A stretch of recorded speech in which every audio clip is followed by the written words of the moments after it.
வீட்டில் சூப்பரான முருங்கைக்கீரை பொரியல் ரெடி ஆயிடுச்சுங்க.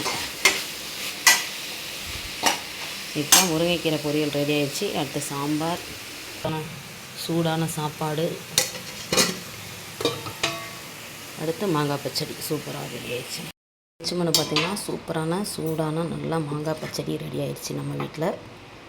இந்த பக்கம் சூடான சாம்பார், சுட சுட சோறு ரெடி ஆயிடுச்சுங்க. அதுக்கப்புறம் சூப்பரான சத்துள்ள முருங்கைக்கீரை பொரியல் ரெடி ஆயிடுச்சுங்க. அவ்வளோதான்.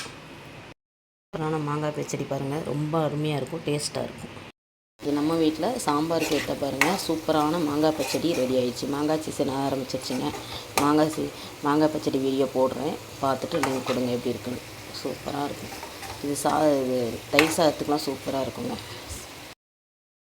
ரெடி ஆயிடுச்சு. இப்போ பாருங்கள், நம்ம கொஞ்சம் வெல்லம், பெருங்காயத்தூள், அதுக்கப்புறம் கொஞ்சம் மஞ்சத்தூள் எல்லாம் போட்டாச்சு. சூப்பரான நமக்கு மாங்காய் பச்சடி. இப்போ பாருங்கள், நல்லா எண்ணெய் பிரிஞ்சு வருது. சூப்பரான மாங்காய் பச்சடி.